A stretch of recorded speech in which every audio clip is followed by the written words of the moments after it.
เขาเคยสงสัยตัวเองอยู่บ่ตั้งแต่กี้เขาบ่ท่านใดเรียกว่าบ่ท่านได้รู้ถ้ำเห็นถ้ำบ่ได้เข้าถึงความจริงของเจ้าของเองกว่าจะเข้าถึงความจริงของเจ้าของเองหรือ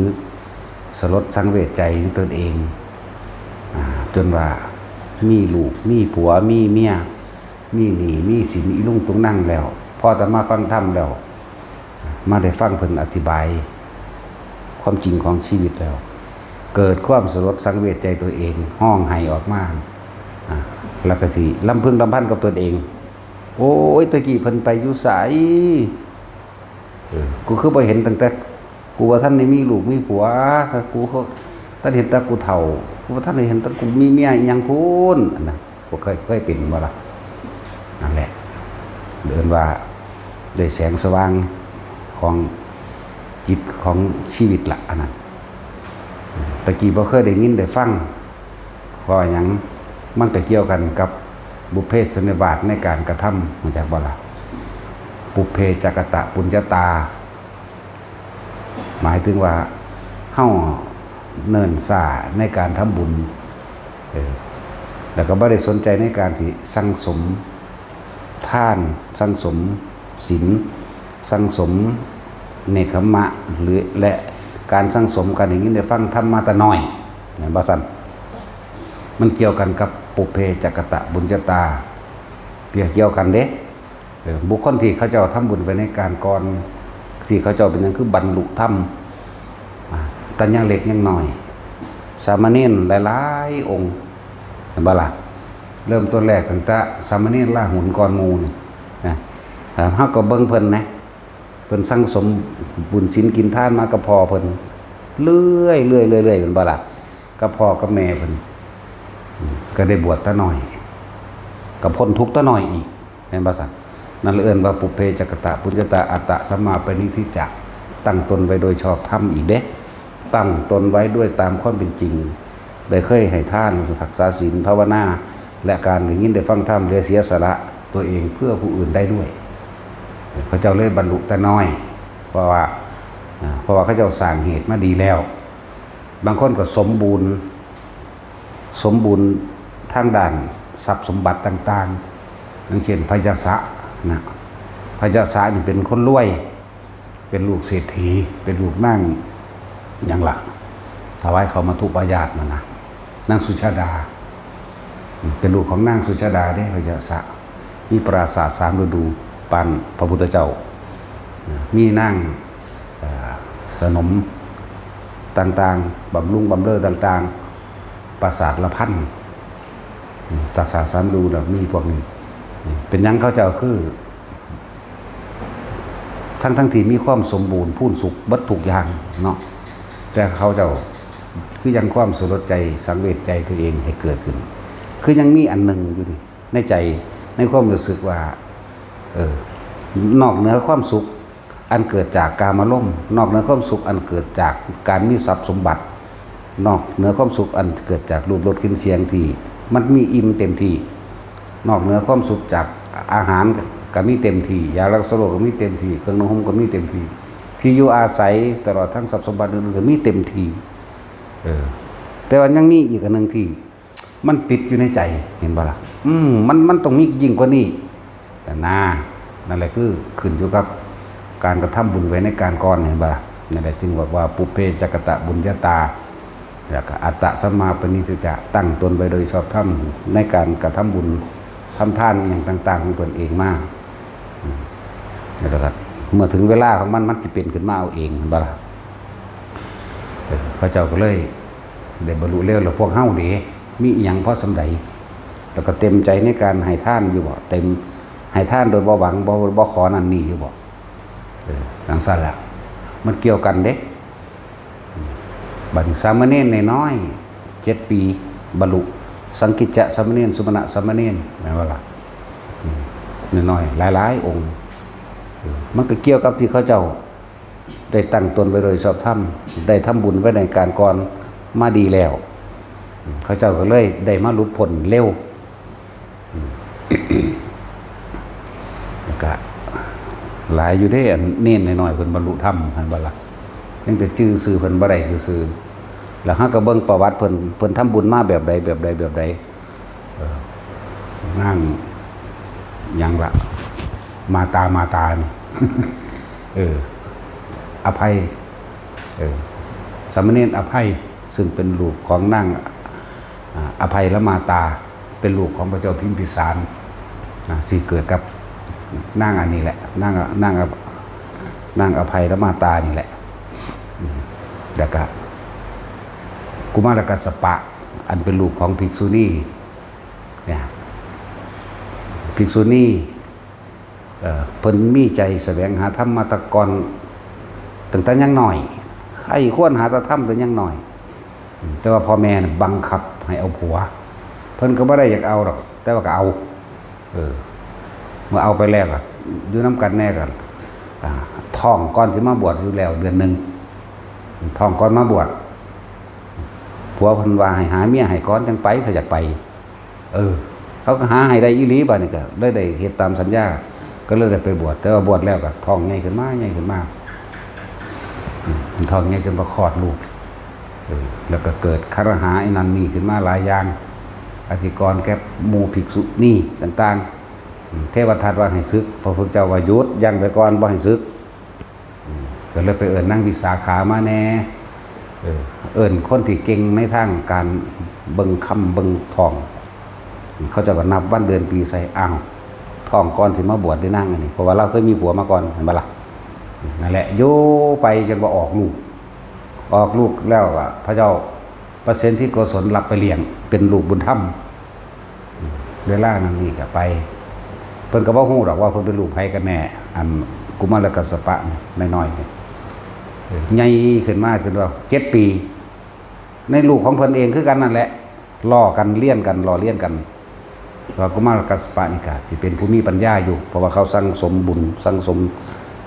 ทำมาตะหน่อยมีปัญญากว่าหมู่เขาเลยอิจฉาเขาเลยหาที่กันแกล้งมันบ่มีแนวเว้า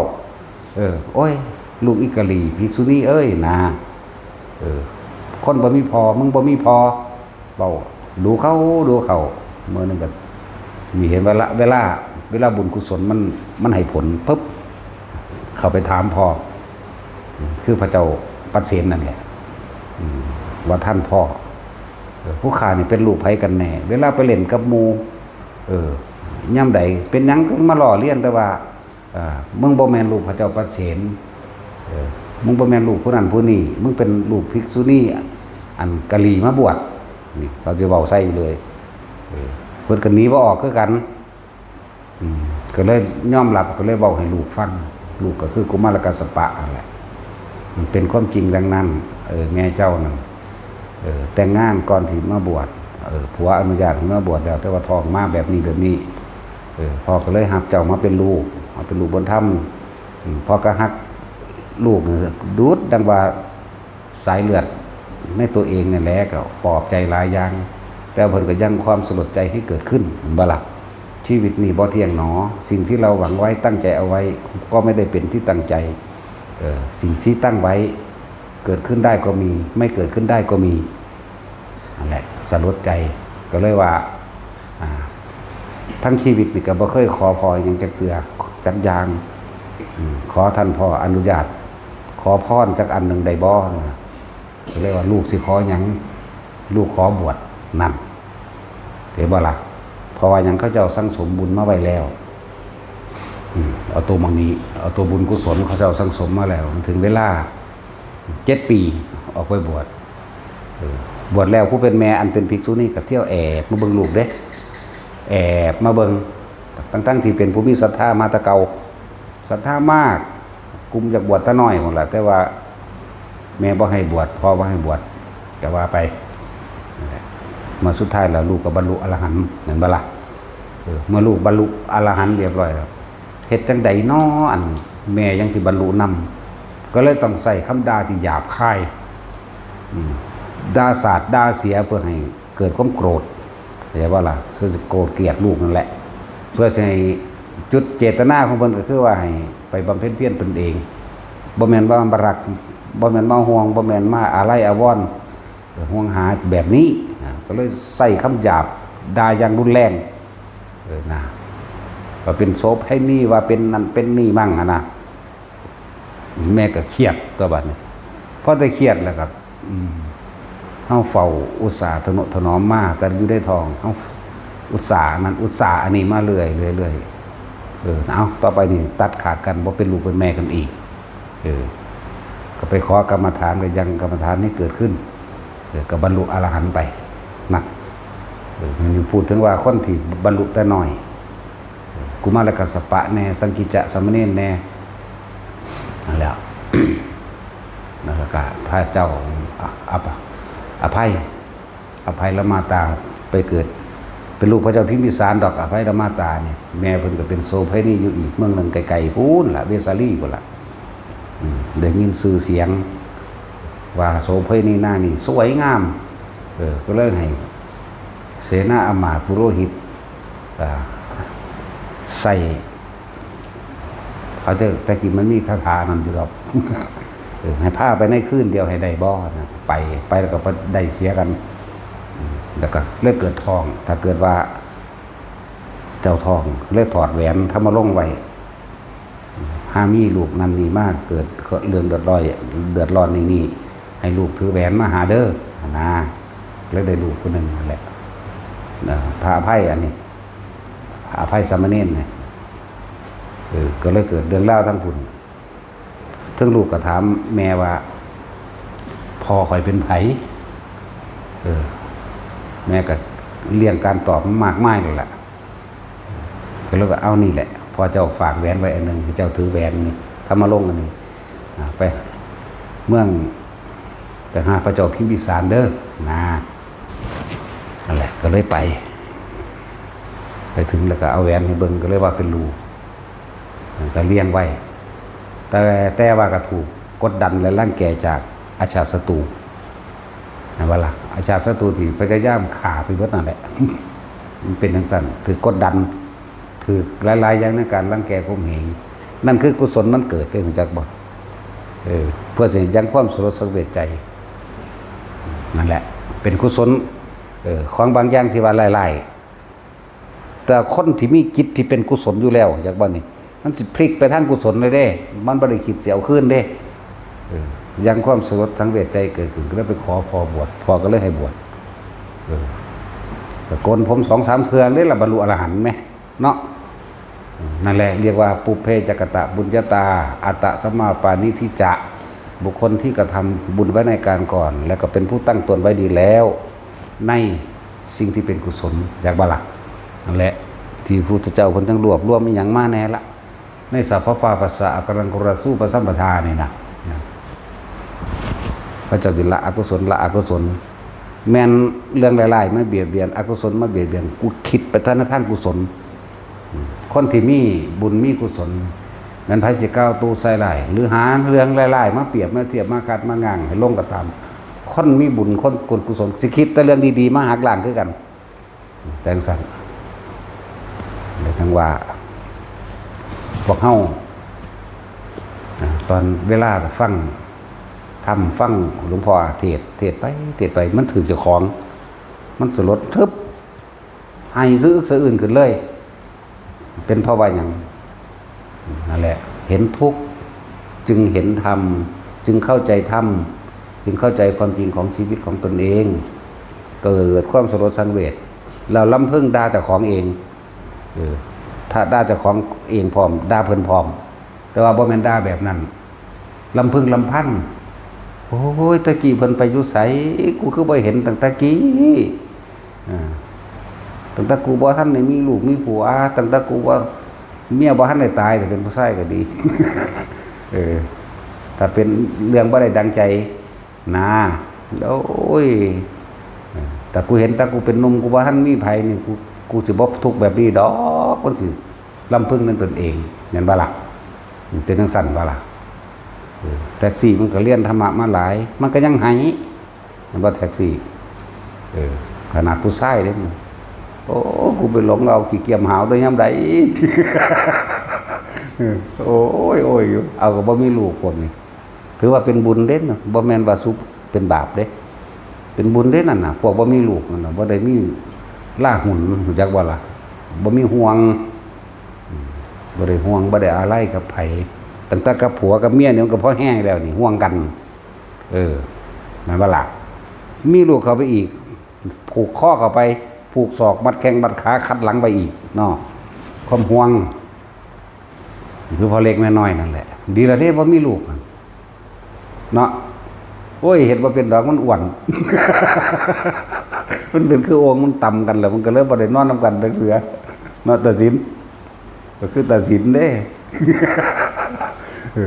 อุ้งปุงนี่มันโอ้ยต่ำกันทอง พวกเจ้าบ่ต้องไปว่าแต่ว่าคนโบราณที่มีความเสื่อมมาตะกี้ว่าคนบ่มีผัวก็เป็นคนบาปคนบ่มีลูกก็เป็นคนบาปแม่นบ่ล่ะโอ้ยเขาบอกว่าเครื่องหมู่เด้นั่นแหละมันคนบุญบ่จักบ่พวกเจ้ามีความสงบหลายกว่ากันกับคนที่ดิ้นรนหาเด้แม่นบ่พวกเจ้าบ่ได้ไป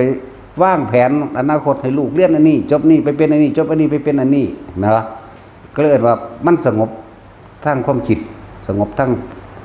การไขควรอย่างหลายกว่ากันอันบ่ล่ะส่วนผู้มีลูกได้เอา1 2 3อีนั่นก็ขึ้นม.นั่นอีนี่ก็ขึ้นม.นี่อีนี่ก็สิเข้าอนุบาลนี่เดือนสารวนนัวเนี่ยความคิดต่างๆแล้วก็กดดันตัวเองหาเงินหาทองทุกสิ่งทุกอย่างนั่นบ่ล่ะนั่นแหละจึงบอกว่ามันขึ้นอยู่กับการสั่งสมบุญกุศลไว้พุทธเจ้าเฮาทุกพระองค์เพิ่นจึงบอกว่าให้พวกเฮาสั่งสมสิ่งที่เป็นกุศลกุศลก็คือไม่ทำร้ายเบียดเบียนผู้อื่นกุศลก็คือยินดีฟังธรรมบ่อยๆให้ทานบ่อยๆก็ว่าไปช่วยเหลือคนบ่อยๆแล้วก็ไม่ทำให้ผู้อื่นเดือดร้อนเสียชีวิตและทรัพย์สินเข้าใจว่าล่ะนี่เอิ้นว่ากุศล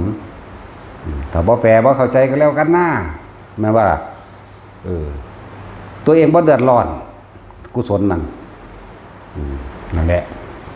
เฮ็ดอีหยังตัวเองก็บ่เดือดร้อนแล้วก็ผู้อื่นได้รับความสะดวกสบายผู้อื่นก็ได้รับ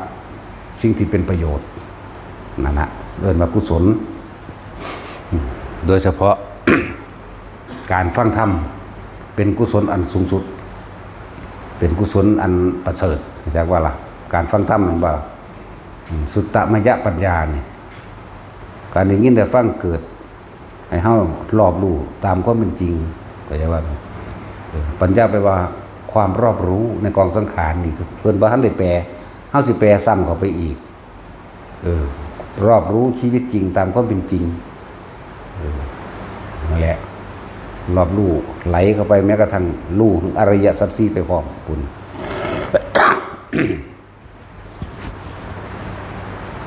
หลายอย่างบ่บาดนี่ยกตัวอย่างอย่าต้องหวดอย่าต้องหวดโอ้ยชื่นใจได้บาดนี่ ถ้าได้ต้องหวดผัวตาย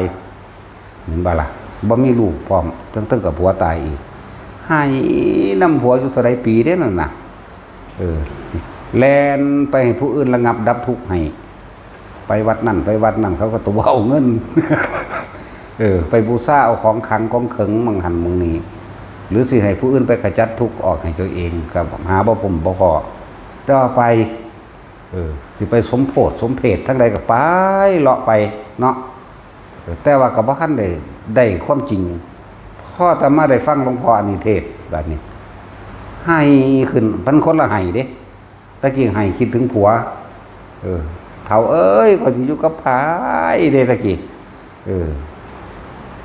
มันเข้าที่เปิดหมอลำเป่าเปิดหมอลำน้ำกลางบ้านตะกี้โอ้ยพอตื่นใจกำกิ้งเนี่ยทุกสิ่งบ่มีเหลือตั้งนี่ให้หรอกเว้ยขึ้น เห็นปะให้ย้อนผัวไปหน้ากันมักยกคำอยู่เสาเถียงให้ขึ้นอีกขึ้นไปนั่งทั้งสั้นก็ให้เว้อขึ้นอีกบางจักกี่เจ้านั่งขึ้นหนีไปเด้สัญญาตีขึ้นให้โศกเศร้าเจ้าขึ้นหนีจากขออยู่หั่นแหละหั่นว่าล่ะพอตาได้ยินฟังธรรมบัดนี้จิตมันตื่นเด้จิตมันตื่นมันเข้าถึงพุทธะมันรู้ตามความจริงคำว่าพุทธะแปลว่ารู้ความจริงได้บัดนี้มันก็เลยตื่นขึ้นมาโอ้ยตั้งแต่กี่เพิ่นไปอยู่ไสหลวงพ่อนี่ว่าได้บัดนี้มันก็ละอันกัน บัดนี้เป็นได้บัดนี้เข้าใจความจริงแล้วยอมรับความจริงแล้วว่าเกิดมาคนเฮาบ่จากกันเป็นมันก็จากกันตายมันถึงสิฮักกันมากมายเพียงใดสุดท้ายก็ตายจากกันแม่นบ่ล่ะบัดนี้เพิ่นยอมรับความจริงได้แล้วเพิ่นเลยสบายเป็นธรรมดาเนาะไปแล้วมาสั่นมันเลยเป็นเรื่องของธรรมดาให้น้ำผัวได้อีปูมาตัวหนึ่งก็ให้น้ำผัวคนพากันทุกข์กันยากกี้อีปูกินจำเขาคือสั่นด้วยนั่นแหละเป็นเพราะว่าเฮาบ่ได้สั่งสมไว้แต่ในการก่อนตอนที่มีโอกาสแต่มันเป็นเรื่องที่ผ่านมาแล้วมาแก้บ่ได้ก็จริงแต่ว่าตอนนี้ทุกคนมีโอกาสตั้งต้นหรือเริ่มต้นหรือสั่งสมให้มากขึ้นปัจจุบันนี่ปัจจุบันสำคัญสุดเริ่มตอนนี้สิไปเริ่มตอนไหนนะคือจังนั้นเน้นน้อยนะโมนี่เห็นบ่มันก็เริ่มต้นมาแต่น้อยนี่เห็นบ่นี่มันบ่ไปยิ่งขี่กับปอมกินกากระไผได้นี่บ่ได้ไปหาปลาขอนเล่นยิ่งขี่เกียมกับไผเนี่ยมันก็เป็นบุญของมันเองมันละเว้นจากการฆ่าสัตว์นั่นลักทรัพย์หลายๆอย่างของมันเองมันก็เป็นของมันเองโดยธรรมชาติอัตโนมัติของมันแม้นบ่ทันได้เข้าถึงความจริงโดยธรรมโดยอริยสัจสี่ก็สร้างแต่ว่าโดยโรคภัยไข้เจ็บความลำบากในการทำมาหากินโดยการถูกรังแกข่มเหงมันบ่มีเห็นบ่พอมันมาอยู่จังซี่มันบ่ได้ไปข่มเหงสัตว์รังแกสัตว์แม้กระทั่งคนเหมือนกันมันก็บ่ได้ไปรังแกข่มเหงนะนี่คือมันสังสมไว้แต่น้อยจังซี่นั่นแหละพระเจ้าเข้าใจแล้วว่าบาดนี่ในคำว่าธรรมะแปลว่าความจริงของชีวิตเจ้าของเองทั้งสั้นแล้วภิกษุนมสามเณรหน่อย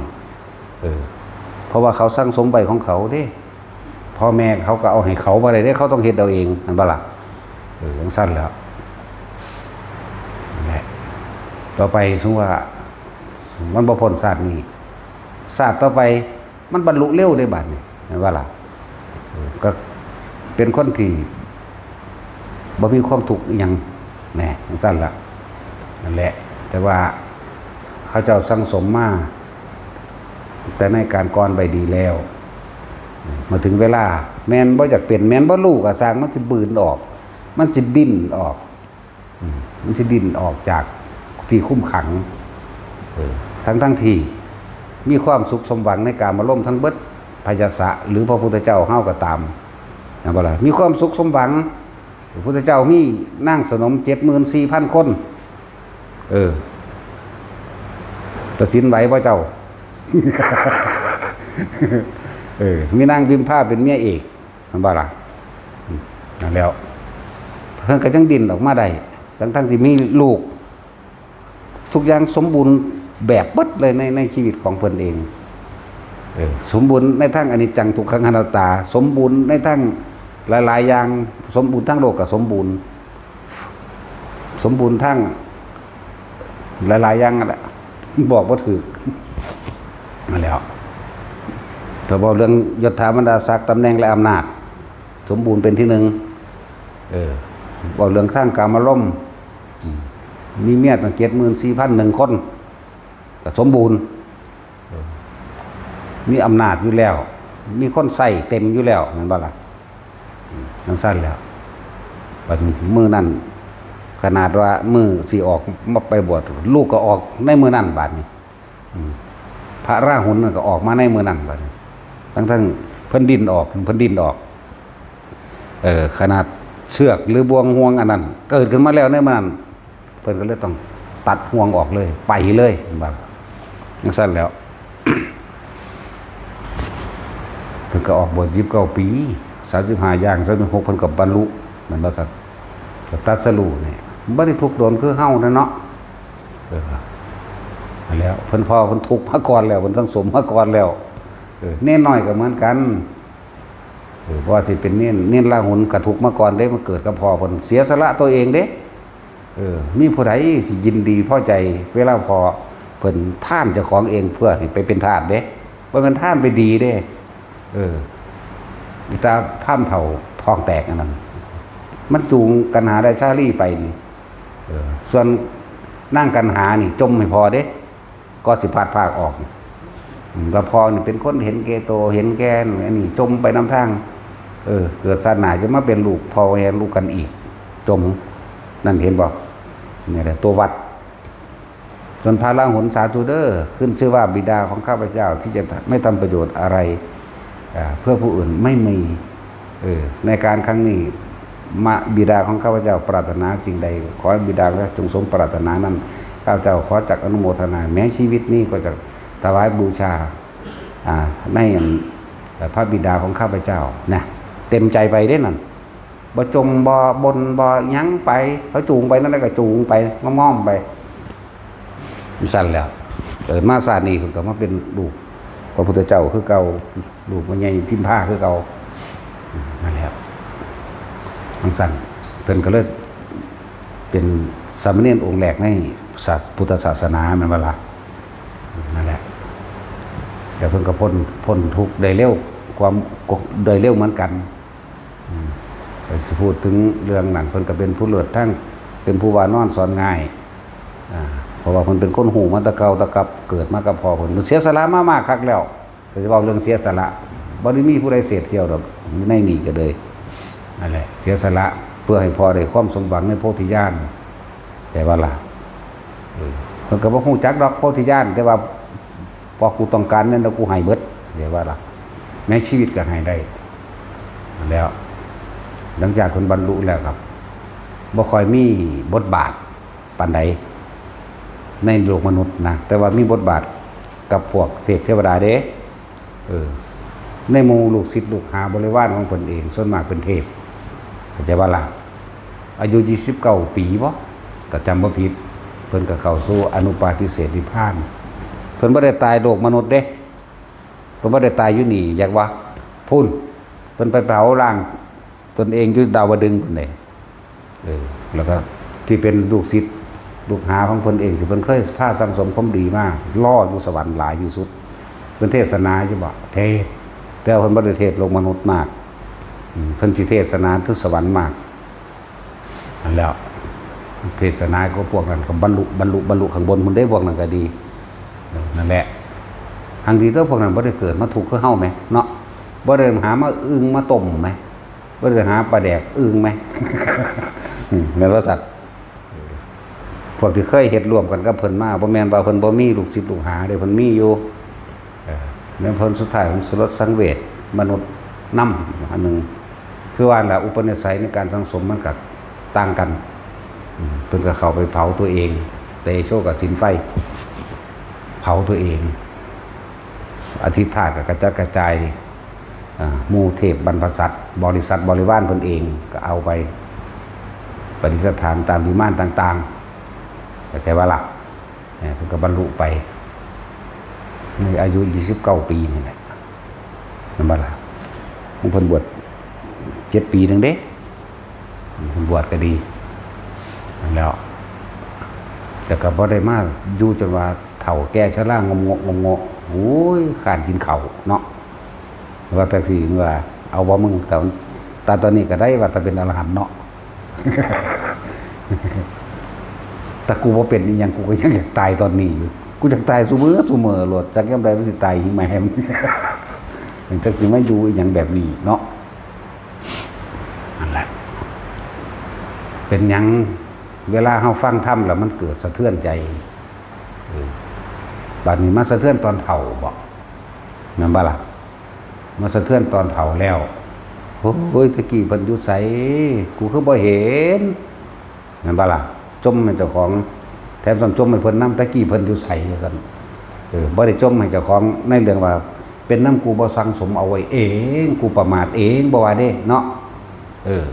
บ่ซั่นเพิ่นสิเว้าเรื่องประมาทบ่รอยเท้าของสัตว์บกใหญ่ที่สุดคือร่วมลงที่รอยเท้าช้างการใช้ชีวิตของมนุษย์ที่สุดเพิ่นร่วมลงตรงที่ความไม่ประมาทนั่นบ่ล่ะสังเตือนตัวบัดนี้พวกเฮาก็อย่าประมาทตัวเฒ่าใกล้ตายแล้วมันก็แต่ว่าความใกล้ตายนี่บ่ได้เรียกเฒ่าหรือหนุ่มดอกว่าแต่ว่า ปัจจุบันณขณะนี้มันรู้แล้วมันเห็นแล้วเป็นยังคือว่าทำสติเกิดขึ้นอยู่มากๆนั่นว่าสั่นปฏิบัติธรรมทั้งเบิดมันมาร่วมตรงสตินี่ได้ล่ะสติถ้าแยกกระจายออกไปโดยปริยายโดยอเนกนั่นมันก็มากกว้างขวางบ่ว่าจะเป็นสติปัฏฐานสี่สติปัฏฐานสี่นี่เป็นศูนย์ร่วมของการอยู่กับกายเวทนาจิตเห็นว่าสติอันอื่นซึ่งเป็นสติการระลึกรู้ในความผิดความถูกความชอบความชั่วความดีความเลวความรอบคอบนี่ก็แมนถึงร่วมแล้วเขาเลิ่นสัมมาสติอันนี้ควรอันนี้บ่ควรคือเอิ้นสติอันนี้ผิดอันนี้ถูกก็ควรเพิ่นเอิ้นสติเข้าใจว่าล่ะแต่ที่สติที่ร่วมลงเอาเฉพาะตัวเองออกพ้นจากทุกข์ได้คือสติปัฏฐาน4นี่บอกมองมันแล้วอย่าหนีออกอย่าระลึกนึกถึงอันอื่นนอกจากกายของตนมีลมหายใจเป็นที่มามันบ่ล่ะอาศัยลมหายใจเลื่อนว่าสติปัฏฐาน4คำว่ากายก็คือร่างกายทั้งเบิดนี่ลมหายใจแหละเรียกว่ากายในกายอันหนึ่งนี่ย่นก็มาบัดร่วมก็มาอยู่เฉพาะลมหายใจจากกายมันร่วมมันใหญ่บ่ฮู้ว่าสิเอาจุดใดดีเอาลมหายใจเวทนาเมื่อเฮามีความคิดนึกถึงลมหายใจอยู่แล้วเวทนาก็สิเกิดเจ็บขามั่งปวดขามั่งจังมั่งปวดข้อปวดไหล่นั่นนี่มั่งถ้าจิตความคิดมันบ่แผ่ออกไปมันเวทนาในเวทนาก็เกิดคือความรู้สึกอันเป็นอาการปิตินั่นเองนั่นบ่ล่ะนั่นซั่นตัวเพราะว่าความคิดมันบ่หนีออกจากร่างกายเวทนาจิตก็เลยรู้ความรู้สึกในลมนั่งรู้ความรู้สึกอยู่ในอยู่ในอาการปิติที่เกิดขนลุกขนพองสยองเก่ามั่งโจกสั้นทรายมั่งนั่นแหละจิตได้เป็นสติกำกับจิตหรือรู้เท่าทันความคิดเจ้าของบ่ให้หนีจากกายนี่เอิ้นว่าจิตในจิตนั่นแหละเอิ้นว่าจิตในจิตหรือสติกำกับจิตคือเข้ามาอยู่ในความรู้สึกตัวอยู่ณจุดเดียวสำคัญมากเด้อเราต้องสร้างฐานที่ตั้งแห่งจิตหรือจุดแห่งความรู้สึกจุดใดจุดหนึ่งจุดเดียวเน้นย้ำคักปานนี้เด้ให้ใจคนเข้าใจน่วงอยู่กลางหน้าผากเอาจุดเดียวถ้าเข้าใจได้แล้วว่าอ๋อเขาจับจุดมันได้แล้วทีนี้แม้นมันจะเคลื่อนไปเป็นความรู้สึกอยู่บนหัวน่วงบนหัวกับจุดเดียวเหมือนเดิมเคลื่อนมากับจุดเดียวเหมือนเดิมเพราะว่ามันบ่ได้กระจายก็จะว่าล่ะเป็นความรู้สึกอยู่ในกายจุดเดียวนะบ่ออกไปใครรู้สึกตัวเข้าไว้แบบนี้นั่นแหละดูจังสี่คนเฮาแต่ว่ามีความสงบบ่ฮู้ได้ว่าจะของคิดนั่นแหละบ่ฮู้สมถะกับวิปัสสนาต้องเสมอกันบ่มีนางยิ่งย้อนกว่ากันหน้าบ่แม่นกูเอาแต่วิปัสสนาปัญญาอย่างเดียวเป็นบ้าประสาทฟุ้งซ่านเข้าใจว่าล่ะพวกว่าเดินปัญญาโดยบ่ได้อาศัยความสงบบ่อาศัยสมาธิบ่อาศัยสมถะบ่อาศัยความตั้งมั่นของจิตมันสิไปเห็นความคิดแต่ของใดเพราะมันไม่ต้องคิดกับคิดแม่นบ่ล่ะคิดเอาแต่ผลแต่ของบ่มีฐานที่ตั้งแห่งจิตคนสร้างบ้านตึกหลังใหญ่ก็ต้องเทฐานแม่นบ่เทฐานเทคานมันหนาๆเพื่อสิรองรับอันนี้ไปคิดสิมุงหลังคาเอาเลยมึงสิเอาหยังแม่นบ่ซั่นมุงหลังคาเอาเลยบางพวกอ่านมาหลายๆแต่ว่าบ่ผ่านการฝึกหัดปฏิบัติตนเองบ่ผ่านความรู้สึกในกายบ่ผ่านกายเวทนาจิตของตนเองสิเอาแต่ปัญญามันเห็นบ่นี่คือพวกที่มุ่งหลังคาเลยโดยบ่ได้มีฐานที่ตั้งของโครงสร้างต่างๆเขาจะว่าลาบานเฮาเทฐานไว้ดีแล้วคือสติปัฏฐานอย่าหนีออกจากฐานกายแล้วก็กายในกายคือลมหายใจจะว่าละบาดนี่เวทนาในเวทนาคือการก่อโครงสร้างขึ้นไปเพื่อให้เกิดความมั่นคงและแข็งแรงจิตในจิตก็คือการมุ่งหลังคารู้เท่าทันความคิดเจ้าของจะว่าละบาดนี่แหละแต่มันมีอย่างที่มุ่งบังดีแล้วสงบดีแล้วมันก็เห็นธรรมทั้งหลายคำว่าธรรมคือความเป็นจริงทั้งหลายสรรพสิ่งทั้งหลายต้นไม้กับสรรพสิ่งของต้นไม้ทั้งหลาย แล้วแต่สื่อสมมติมันสิใส่ไปตะกี้เฮาชินว่าต้นมะม่วงแต่สมมติว่าเขาเอิ้นมะม่วงอันเป็นมะเงาะก็ได้เด้ล่ะเนาะเห็นบ่ซั่นแต่ซื้อมันมาตอนที่แรกว่ามะเงาะก็คือมะม่วงนี่เนาะจังซั่นแล้วนั่นคือเอิ้นว่าสิ่งทั้งหลายทั้งปวงมีความเกิดเป็นธรรมดาแตกดับเป็นธรรมดาสิ่งทั้งหลายแล้วนั้นล้วนแล้วแต่เป็นสิ่งสมมุติทั้งนั้นไม่มีอะไรจีรังยั่งยืนไม่มีอะไรมีอยู่จริงเข้าใจว่าล่ะจังซั่นแล้วเอิ้นสมมุติ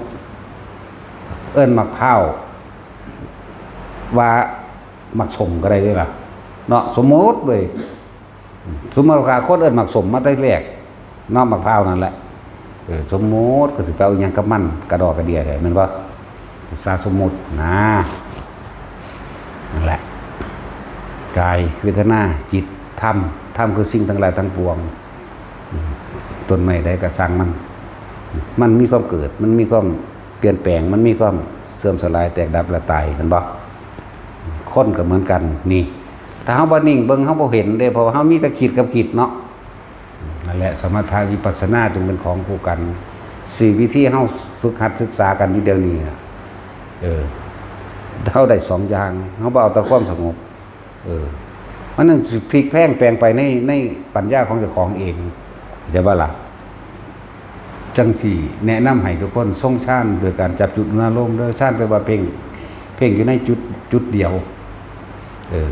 คนที่ฝึกไปแล้วก็บ่ได้เข้าใจยากดอกลมหายใจกับอุณาโลมต่อมาบ่จำเป็นต้องคิดถึงลมหายใจก็ได้เวลาใดมันความคิดมันบ่เกิดมันน่วงขึ้นโลดดอกนั่นล่ะบนหัวก็ได้บนหน้าผากตัวเองก็ได้น่วงขึ้นโลดแต่ความคิดมันไปเนี่ยจับได้ล่ะกลับมาแม่บ่สัตว์กลับมาอยู่ในฐานมึงแม่นั่นคือเอิ้นสติปัฏฐาน4ความตั้งมั่นความอย่างลงในฐานที่ตั้งแห่งจิตเอิ้นสติปัฏฐาน4อย่างนี้ออกจากฐานทั้ง4อันนี้จริงๆฐานทั้ง3แหละอันที่4คือโลกธรรมเข้าใจว่าล่ะสติปัฏฐาน3และมันจะเป็นสติปัฏฐาน4เองเพราะว่ามันเห็นสิ่งทั้งหลายทั้งปวงมีความเกิดเป็นแล้วแตกดับเป็นธรรมดาถ้าเฮาต้องมีที่ตั้งฐานแห่งจิตซะก่อนที่ตั้งหรือฐานที่ตั้งแห่งความรู้สึกในกายชัดเจนบ่โอ้ยอธิบายปานนี้บ่เข้าใจยังก็ไปตายซะจะอยู่โดนเถาะแต่อยู่โดนมันสร้างเวรสร้างกรรมใส่เจ้าของหลายเนาะตายโลดน่วงอยู่หน้าผากสิบ่ฮู้จักว่านึบต้นโยนแล้วแต่ผู้ใดสิใส่ชื่อมันนั่นคือชื่อสมมุติเข้าใจบ่ล่ะสมมุติจากถ่ายทอดความรู้สึกบางคนว่ามันเป็นต้นบางคนว่ามันเป็นบอนก็มีเด้ เฮาเว้าให้มันพอเขาจะน่วงนิ่มๆน่วงนึบบางคนก็ว่าเป็นโยดก็มีพวกขอนแก่นหรือพวกหยังว่ามันเป็นหยังน้อว่าเป็นต้นนี่แหละเนาะเป็นต้นว่าซั่นบัดนี้ในความหมายของความรู้สึกต้นครับมันต้องมีหยังโยดลงมานะพอเป็นบอนเขาสิไปเห็นปลาดุกบอนเนาะเขาเลยเทียบใส่ปลาดุกบอนสมมุติแต่ความรู้สึกเดียวกันจากว่าล่ะนั่นแหละตัวจริงมันก็เริ่มว่าธรรมมันบ่แม่นภาษาพูดภาษาเขียนที่สิลงตัวกันได้ดอกอย่าอีนังอยากหนาที่ฝึกหัดให้วินีแต่เฮาบ่มีความสงบเฮาสิบ่ฮู้จักได้ว่าเฮาฟุ้งว่าเฮาสิไหลไปตามความคิดเนาะพวกอ่านมาแต่ว่าบ่ผ่านการปฏิบัติฐานที่ตั้งหรือฐานมันบ่มั่นคงนะถ้าคนบ่มีความสงบฐานบ่มั่นคงเด้เลื่อนว่าตึกสูงมันถ้าพอเทข้านเทฐานยังแน่นหนามันตัวอาคารและหลังคามุงก็บ่มั่นคงเข้าใจบ่ล่ะแต่คนส่วนมากมันมักง่ายคือคิดเอาคาดคะเนเอาสรุปผลเอาเลยถ้าแม่นเฮ็ดบ้านก็กูอยากมุงหลังคาเลยจักสิมุงใสๆแต่บ่เฮ็ดฐานแต่บ่เฮ็ดตัวอาคารเลยก็แผนผังมันนั่นบ่ซั่นนั่นแหละที่พวกเฮาฝึกกันนี่รู้ลมหายใจอุณาโลมพร้อมขั้นที่2ลมหายใจหายไปความคิดมันบ่เกิดอีหยังปุ๊บมันก็ม่วงขึ้นเลยนั่นแหละจังสังเกตความคิดบัดนี้แต่คนเข้าใจ คิดถึงคนผู้คิดถึงหมาที่เลี้ยงปั๊บอ๋อมึงไปเกิดกับหมาแล้วเนาะดึงขึ้นมาปั๊บนั่นแหละช่องว่างระหว่างการดึงขึ้นมานั่นนะมันดับแต่ว่ามันเร็วเกินท่านั้นเท่ายิ่งทำให้มากทำให้บ่อยทำให้ชินทำให้เห็นเป็นปกติให้ได้ดูดังยานทำให้รู้ความคิดนั่นเองพลิกต่อยอดทั้งความเห็นหรือทั้งปัญญาของเอาเองนี่แหละเว้ยเนาะอ๋อเกิดดับเป็นแบบนี้เพราะว่าเฮาบ่คิดแช่อยู่ในเรื่องเดียวไม่ได้คิดแช่อยู่ในของบุคคลเดียวมันบ่เดี๋ยวก็คิดถึงผู้นี้ไปคิดถึงผู้นี้เกิดดับกับผู้นี้ไปคิดถึงอีกผู้นึงเกิดดับกับผู้นี้คิดไปเรื่อยคิดไปเรื่อยไปเรื่อยนั่นแหละแล้วเฮาสิเข้าใจเองดอกว่าความรู้สึกมันมีแต่ความคิดมันเกิดดับกับผู้นั้นเกิดดับกับผู้นั้นเกิดดับกับผู้นั้นเกิดดับกับบุคคลสัตว์สิ่งของสัตว์บ้านเรือนรถและเรื่องราวต่างๆแต่ถ้าความรู้สึกมีอยู่นั่นแหละเขาสิเห็นความคิดแต่ความคิดก็ถูกรู้เองเข้าใจว่าละบาดย่าหนีออกจากความรู้สึกของตนถ้าเฮาหนีหมายถึงความคิดไปถึงคนผู้นั้นแล้วความรู้สึกนี่สิหายบ่มีเวทนาในเจ้าของเข้าใจบ่นี่ไปมีความรู้สึกที่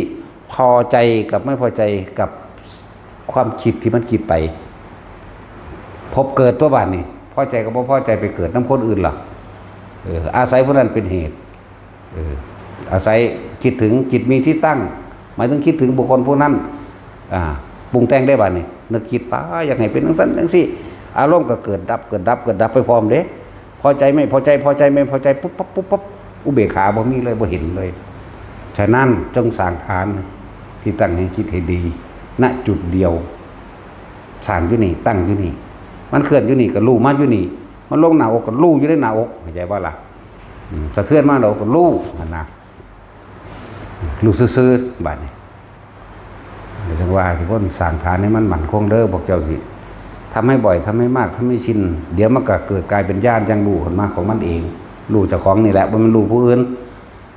ดีบ่ดีผู้เฮ็ดจังมีของแถมหูได้ยินเสียงอ่านเป็นทิพย์ได้ยินเสียงสวดมนต์บนท้องฟ้าสวดมนต์ตามภูเขาสวดมนต์ดังมาจากณที่ต่างๆเสียงม่วนนิ่มนวลดีบางที่จมูกทิพย์ได้กลิ่นหอมดอกไม้นั่นดอกไม้นี่ดอกดินดอกกินปาตีดอกมณฑาคันธลบพวกนี้หลายๆดอกแต่เฮาบ่จักซื้อมันดอกอันนี้เว้าซื่อๆนะแล้วก็เมื่อแล้วก็ดีบ่ได้ก็ปากทิพย์พร้อมเด้แต่เคยเห็นว่าปากทิพย์คนปฏิบัติธรรมมันบ่ค่อยไปยุ่งสุงสิงกับไผจิตมันมีกำลังเมื่อเว้าว่าอยากได้อันนั้นอันนี้โดยธรรมคือโดยบ่เป็นการเบียดเบียนมันก็ได้เอิ้นปากทิพย์เว้าโดยมันก็ได้ทั้งนั้นแหละคือเขาว่าอยากกินน้องง้อได้เสือไปกินอีลีนนะคือจังเขานึกซื้อมันก็ไปนั่นนึกซื้อก็ไปเอาปลาหมึกกุ้งก็นั่นมาส่งพอมาวันหนึ่งหามันนี่นะเขาเอิ้นปากทิพย์หรือเน็กทิพย์พร้อมยกตัวอย่างพอเขาเห็นอยู่จากบ้านล่ะย้ายดาวเขาเงียบแท้ส่งมาอีหลีสอนกันเลยทั้งสองเงินเบิ้ลหากูทั้งหลายมีแนวกินเลี้ยงกันได้ในว่านาส่งมาอีกฝากทิพย์นั่นแหละฝึกไปเถิดจิตมันตั้งมั่นมันก็เกิดเป็นกำลังพลังจิตตานุภาพแต่ว่านี่มันบ่ได้ใส่พำเพื่อเด้ไม่ใช่บ่ล่ะมันบ่ได้ใส่พำเพื่อเด้อบ่แม่นคือคนทั่วไปแบบคิดสั่งเพิ่นคิดสั่งผู้นี้ยามใดมันสิตายเด้มีแต่เจ้าของแล้วสิตายเนาะมันบ่ได้ไปคิดพำเพื่อมันบ่ได้ไปอีหยังกับไผนานๆมันคิดเทื่อนึงดอกแล้วก็เป็นเหตุอะไรอันนึงนะสั่นแหละฝึกไปเถอะเดี๋ยวเฮาสิจับจนส้นไปในตัวเองได้ดอกฝึกไปแต่ของบ่สั่งสมมื้อนี้มันสิไปได้มื้อใดบ่แม่นไปคิดเอาแต่ยอดบางคนก็มาถามเฮ็ดจังได๋สิเห็นคือหลวงพ่อว่าซั่นกูเฮ็ดมา30 ปีแล้วบ่แม่นกูหาก็เฮ็ด เห็นจนเบื่อจนบ่อยากเห็นแล้ว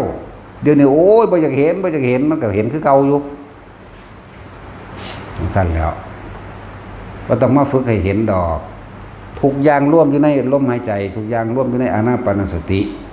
ของแถมก็เยอะแยะอยู่นั่นพวกเจ้าตั้งใจทั้งความสงบเถอะมันสิเป็นมาเองดอกบ่เป็นบ่เห็นทางดีจักบ่ล่ะตะกี้เขาก็อยากเห็นคือกันนั่นแหละไปเอาไปมาโอ้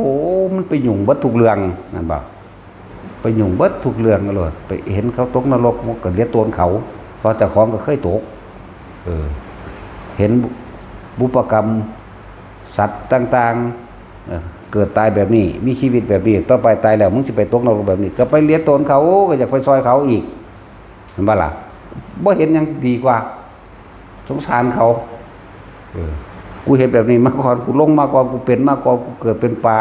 กูเกิดเป็นหมูมั่งกูเกิดเป็นหมามั่งกูเกิดเป็นนกมั่งเกิดเป็นไก่มั่งไก่กับไก่ตีเขาตีหัวลงหัวหลอนเบิดบ่เห็นบ่นี่เศษกรรมจังซี่แล้วก็ที่แล้วมันเป็นจังซี่บ่แม่นนะ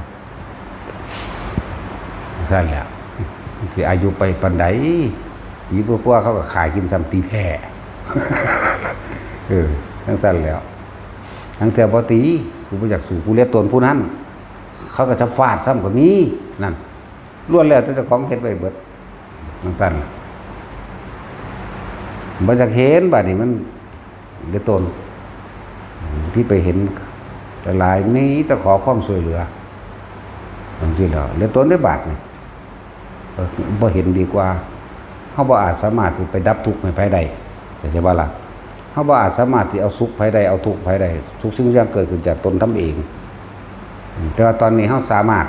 ที่ซอยเหลือด้านวัตถุได้อยู่บ่มีข้าวกินถ้าเฮามีเฮาก็เอาให้ได้เห็นบ่บ่มีเสื้อผ้าใส่ก็ให้ได้อยู่บ่มีเครื่องอำนวยความสะดวกหรือเงินทองที่เฮาพอหยิบยื่นให้ได้ที่เฮามีเฮาก็หยิบยื่นให้อยู่นี่แหละเอิ้นว่าสร้างสมไว้แต่ตอนนี้แต่ว่านอกเหนือจากเกินไปแล้วเขาบ่สังสมเองพวกสัตว์นรกต่างๆหรือพวกผีพวกเปรตก็ได้ตั้งแต่แผ่เมตตาให้พอได้สุ่มเย็นในจักน้อยแต่ว่าถอนออกมาเลยมันถอนบ่ได้ดึงปึดออกมาแล้วก็ดึงออกมาบ่ได้แต่ของบ่ดึงแต่ของเองเนาะนั่นแหละว่าตอนนี้เฮามีโอกาสแล้วให้ทุกคนขยันให้ทุกคนสติให้มันวินัยโยจักบ่ล่ะสติให้มันต่อเนื่องแน่ให้มันสันตติให้มันเกิดความต่อเนื่องจะขาดดูหลายเพราะว่าการปฏิบัติธรรมคือตัวรักษาสติหมายถึงสตินี่ต้องนึกถึงกายนึกถึงลมหายใจมั่งนึกถึงอุณาโลมมั่งกายเวทนาจิตเวทนากายเดี๋ยวมันก็เห็นธรรมคือสิ่งทั้งหลายทั้งปวงเกิดดับเป็นธรรมดาดอกนี่ตั้งหากมันทำงานอยู่กับมีสติได้ตัวเหมือนว่าซั่นนั่นแหละบ่คิดออกไปหน้านอกหน้างานที่ตัวเองทำเราเข้าใจว่าละบาดเฮาขับรถนี่คนส่วนมากขับรถคิดถึงจุดหมายนะว่าแท็กซี่ตะกี้เฮาขับรถนี่คิดถึงจุดหมายสิฮอดสิไปแล้วก็ปรุงแต่งต่อมันอยู่เฮือนบ่นอเฮาสิไปหาผู้นั้นผู้นั้นมันอยู่เฮือนบ่นอเสียนมาบ่นอหรือมันสิไปไสนอพูนคิดล่วงหน้าฮู้เขาไปแล้วแม่นบ่ถ้าคนมีสติมันสิบ่คิดไปในอนาคตมันสิบ่คิดไปเรื่องผู้นั้นผู้นี้สิเห็นบ่นอมันสิเบิ่งทางข้างหน้านี่ความรู้สึกตัวก็เกิดเด้เข้าใจว่านี่อยู่นี่ก็ได้อยู่นี่ก็ได้นี่ก็ขับรถไปนี่มันก็ระวังภัยมองกระจกซ้ายกระจกขวามองกระจกแง่งหลังจังซี่นามันอยู่ในปัจจุบันเด้นั่นรถสะเทือนกระตึกมันก็รู้สึกตัวได้เป็นบ่ล่ะแต่ว่านี่มันบ่รู้สึกตัวเพราะว่ารู้สึกไปอยู่ในความพอใจและไม่พอใจกับบุคคลที่เราจะไปหาแล้วก็เรียกว่าปฏิบัติธรรมที่สำคัญมันอยู่ที่สตินึกเข้ามาสู่กายอย่าหนีจากฐานที่ตั้งแห่งจิตก็คือกายเวทนาจิตธรรมคือสิ่งทั้งหลายทั้งปวงที่ตาเขาเห็นแลนไหลลึดแต่เฮาบ่นำมาคิดมันนึกความรู้สึกก็เกิดบ่ได้ถ้าเฮาบ่ไปคิดถึงจุดหมายที่เฮาสิไปนั่นน่ะเอาสัญญามาคิดเบิดนั่นแหละฮู้จุตัวว่าเฮือนมันอยู่หั่นแม่นบ่ฮู้จุตัวว่ามันซึ้งสั่นปากอันนั้นฮู้จุตัวว่าสิไปยืมเงินมันก็เลยคิดไปหน้าคนดวงหน้ามันอยู่บ่น้อมันอยู่บ่น้ออยู่เนาะแล้วบัดทำงานกับการปฏิบัติธรรมด้วยสามารถร่วมกันได้ บ่แม่นรูปแบบเพราะบ่เน้นรูปแบบปานใดแต่ว่าช่วงที่เฮาฝึกหัดมันก็ให้เอาตามรูปแบบก่อนมีการฝึกหัดเดินจงกรมเดินจงกรมก็คือเดินรักษาสติให้อยู่กับกายตั้งแต่กี้เขาก็เดินพุทโธเด้ก้าวขวาพุทซ้ายโธขวาพุทซ้ายโธครั้งเดียวมันก็ว่าแวบไปดำแม่งโดดขาบแม่งมั่งใช่ป่ะล่ะบัดนี้มาได้รักได้เกณฑ์หลวงตามันว่าสำคัญที่สุดคือสติว่าสั่นสติเอาไว้ใส่อีกเนาะบัดนี้เนาะว่าอันเห็นอยู่นี่มันบ่แม่นสติบ่นะเพิ่นเลยบอกฮู้ดังเพิ่นบอกถ้าเวลาใดถ้ามึงออกจากลมหายใจมึงก็ซ้ำมึงใหญ่มึงทุกข์มึงใหญ่พบใหม่มึงใหญ่มึงเกิดใหม่จังมาจับเคล็ดลับได้เด้น่ะแต่ว่ามีพอเหี้ยบัวมันจะไปจับเคล็ดลับได้บ่ตะกี้มีแต่หาออกนอกลู่นอกทางเบิดนั่นแหละโอ้ยสัมมโนมยิทธิมันยากหยังเด้ของเขาเป็นมาแตะน้อยพุ่นน่ะตั้งแต่ผีเปรตเกี่ยวข้ออยู่หน้าวัดพุ่นกกสนใหญ่ไปเอาหมกม่วงนำหลวงปู่กกสนใหญ่มันมีกกสนใหญ่อยู่บ้านข้ามแก้วหน้าวัดตะกี้สนใบแหลมมันหน้าใบนั่นน่ะไปแล้วมันได้คำเด้มันเห็นหงดีๆนี่แหละต้องหาโมงนี่แหละมันได้คำดอกเปรตอันนั้นมันอ่อนลงมาแม่นบ่หมายถึงอันกกไม้นั่นน่ะมันโค้งลงมามันห้อยขาตกต้นอยู่เกี่ยวข้อเฮาที่บัดนี้แต่ว่าเฮาก็มีคาถาหลายได้ท่องอยู่ว่าสั่นแม่มันคาถาอะไรก็ว่าดีหลวงปู่ก็เห็นอยู่นั่งกอดเข้าหม้ออยู่ไกลๆพุ่นอยู่อันนามกพุ่นเห็นอยู่เด้เพิ่นคือบ่ซอยเฮาบุพาอาบน้ำเพิ่นปัดแวบอยู่ห้องใส่เพิ่นก็ห้องบ่ออกไหมว่าหลวงปู่อยู่กับบ่ออกห่วยทองคาถาเอาเองแมงเบิดเลยบัดนี้ขุดโทคำเดียวเท่านั้นเลยพระรูปทองเหลืองอ่ะนะแบบพระพุทธชินราชนะวาบมาเท่านั้นแต่อันตัวนี้หายบุบดีดฟึ้งก็เลยได้ทั้งสั้นแล้วถึงดีดปึ้งก็แล่นไปแปลบอกมองสุกน่าจะเป็นย่ำนี่บ่แม่นเลยเมษาประมาณนั้นแหละนั่นแล้วป่านนี้ต่อมาเวลามันไข่มันจะมีอย่างออกจากหูดังอย่าก็เลยเป็นก้อนชีดังออกจากหูดังเด้เวลาไข่ยังกระซางเป็นโลดออกมาจากหูดังเป็นก้อนใหญ่ขึ้นอึมลืมขึ้นไล่ทับเฮาได้บาดนี่โอ้ยแหลมอยู่ว่าสั่นคือชีวิตยัง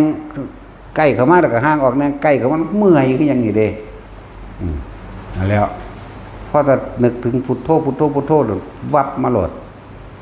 แล้วมันก็เริ่มมีเคล็ดลับมาตะพุ่นนึกถึงอยากเห็นยังมันก็เห็นในโหลดคือไปอีหลีนี่เด้ตัวสิมันยุติแบบไหนแล้วกระช่างมันดอกอ่ะมันอ้อม รู้สึกว่ามันเลยสนุกสนานเพลินไปทัวทีตัวแดนมันเลยเกิดกลายเป็นผู้ยังรู้เป็นผู้พิเศษอยากบอกมันหลงเจ้าของตัวของได้บ่แม่นบอกผู้อื่นเด้อเฮาบ่ได้ฮู้จักผู้อื่นจักเจ้าของนี่แหละบักฮู้นั่นเห็นนี่ก็เป็นไปต่อมาก็ไปประกอบกันก็ไปเพราะท่านเข้าโรงเรียนเด้ไปนอนอยู่ซ่านน้ำนั่นบ่ท่านเข้าโรงเรียนอ่านหนังสือบ่ออกดอกแต่ว่าชื่อสวดมนต์บทนั้นบทนี้ได้เบิดผมเฮามักไปเล่นแถววัด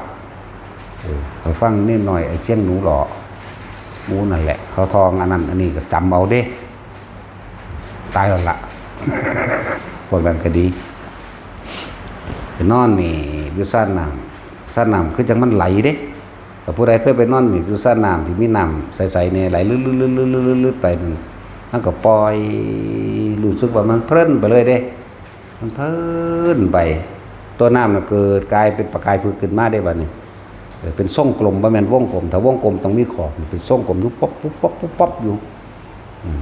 เป็นนึกอีหยังก็เป็นอันนั้นได้บัดนี้เป็นไปตามนึกเป็นไปตามคิดน่ะนะนึกอันนั้นนี่เห็นไปนั่นแล้วทั้งสั้นแล้วแล้วก็เลยว่าโอ้มันมีเทคนิคมาตะพุ่นแล้วหังบ่ฮู้จักว่ามันชื่อว่าจังใด อันแนวมันนั่นแต่ต่อมาจังเริ่มอ่านหนังสือออกแล้วนั่นนี่เนี่ยก็อ่านหนังสือสมัยหลวงปู่ปานแน่หลวงปู่ฤาษีแน่นึกไปซื่อๆก็เห็นไปเลยบาทอ้าวแล้วทั้งสั้นแหละก็เลยเป็นผู้วิเศษจะว่าล่ะว่าแต่เจ้าของดอกบางที่มันรู้นั่นเว้าดักหน้าก็ได้เว้าลวงหน้าก็ได้อยู่เป็นอีหลีอยู่หลังจากนั้นมันก็ค่อยๆเบาๆมากแต่ว่ามักไปเล่นแต่เจ้าของเองแต่เรื่องหาอยู่หากินกับที่หนึ่งคือกันเด้ใส่เบ็ดกบบ่ใส่เบ็ดกบบ่หาปลาบ่หาปลาหมานคือยังนี่เด้หมานนี่แปลว่าได้เยอะเด้อพวกกันบ่มีการศึกษาหาปลานี่ได้หลายก็หมู่โลดแต่ว่าเป็นจังได๋เพราะว่าไปหม่องคนบ่ไปจังว่าเฮามีเวรกรรมกับปลามากก็หมู่ในชาตินี้ก็ดีจังซั่นแหละตะกี้ผมก็มีดอนอีสินเหียนเลยเขาบ่ไปแต่ของไปเว้ยเขาย่านเนาะอีสินเหียนย่านเฮาเว้ยโอ้ยก่อนกูสั่งบักดันคักโลดผีก็เลยเวลามันไปคุ้มจิตสิงล่างก็ว่าไปนั่นแหละบ่ได้สิงล่างดอกก็คุ้มจิตซื่อๆมันสิคุ้มอยู่ข้างๆข้างนอกดอกคือสั่งมันคักบักดันนั่นน่ะเวลาไปนอนไปเลี้ยงงัวเลี้ยงควายน้ำกันหลายๆคนหา6คนนอนดึงหัวอีนั่นดึงหัวอีนี่เด้แต่มาหอดเฮาเลยอีกูสั่งคักแบบที่เคกประกอบก็บ่ได้มันขิวมันสั่งเฮามันบ่จากโซนนั่นน่ะอันแล้วระยานเท่าเดียวนี้แหละยานเฮาเท่าเดียวนี้แหละแต่ผีเขาคนไปเอิ้นมาโลดถ้าซื่อๆก็ออกเด้แต่มันจริงบ่จริงละอันก็ดีเขาว่านั่นแล้วมันเป็นตะสั่งอีหลีเด้ล่ะไปฮอดทุบทิ่มรถอันสารเขาหมอกให้แม่ไว้ก็เลยร้อยทุบของเขาเขาจะก็สิมีกระโปะกระรามะพร้าวน่ะเรียกว่ากระโปะใส่เข่าใส่แกบดอกมันใส่เข่าอีหลีดอกใส่แกบใส่อันนั้นอันนี้ไปนั่นแหละทุบทิ่มเบิดก็จะเห็นนั่นแหละเป็นสั่นเป็นตะสั่งอยู่เด้นั่นแหละถึงว่าอันเรื่องจังซี่เขามีมาตรเก่าแล้วอาศัยเทคนิคการจำภาพะอันนั้นแหละตอนไปเอาหมกม่วงก็ได้จำภาพะอันนั้นได้ต่อมาเวลามันไข่มันเป็นสีดังออก เป็นก้อนสีดังดำๆออกมาจากหูดังกับของอยู่เด้ออกมาข้างเดียวแล้วใหญ่ขึ้นบักใหญ่เลยว่ามันธรรมดาเลยกิ้งไล่ทับเฮ้าเด่นแลนเมื่อยว่าสั่นตั้งต่อของก็คือเหาะคือลอยไปพร้อมแต่ว่ามันก็กิ้งน้ำใดคือเก่าไหมเมื่อยบัดนี้นึกถึงภาพพระปึ๊บมาโหลดตัวนี้ก็ปึ๋งหนีเรื่อยจื้ออะไรอยู่มือมันเศร้าอีหลีก็เลย